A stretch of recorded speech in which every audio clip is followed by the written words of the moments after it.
સમગ્ર દેશની અંદર તિરંગા યાત્રાનું આયોજન કરવામાં આવી રહ્યું છે। આવતીકાલે કચ્છ ભુજ મધ્યે પણ સવારે 10 વાગે જુબેલી ગ્રાઉન્ડથી શ્યામજી કૃષ્ણ વર્માની પ્રતિમાથી આ તિરંગા યાત્રાની શરૂઆત થશે। પૂજ્ય મહાત્મા ગાંધીજીની પ્રતિમા હમીસર પાસે આ તિરંગા યાત્રાનું સમાપન થશે। ત્યારે આપ સૌ આ તિરંગા યાત્રામાં જોડાઓ એના માટે અપીલ કરું છું।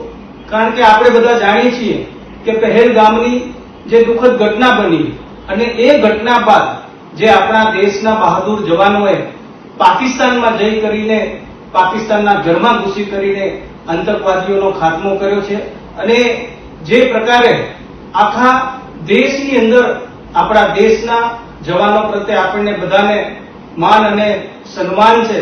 આ બહાદુર જવાનોના સન્માનમાં એમનો જુસ્સો બુલંદ કરવા માટે આપણે આખા દેશમાં દેશના વડાપ્રધાન શ્રી નરેન્દ્ર મોદી સાહેબના નેતૃત્વમાં આપણી સક્ષમ સરકારના નેતૃત્વમાં તિરંગા યાત્રાનું જ્યારે ભવ્ય આયોજન આખા દેશની અંદર થઈ રહ્યું છે, દેશભક્તિ દેશદાજનું વાતાવરણ બને અને કચ્છની અંદર પણ હું તમને બધાને અપીલ કરું છું કે આપણે મોટી સંખ્યામાં વિદ્યાર્થીઓ હોય, સૌ જનતા હોય, સૌ નાગરિકો હોય, સૌ સાથે મળી કરીને આ તિરંગા યાત્રાની અંદર જોડાઈ કરીને આપણા દેશના જવાનોને આપણે સૌ સલામ કરીએ, માન આપીએ અને સૌ આપણે સાથે મળી કરીને આ તિરંગા યાત્રામાં આપ જોડાઓ એવી હું આપ સૌને અપીલ કરું છું।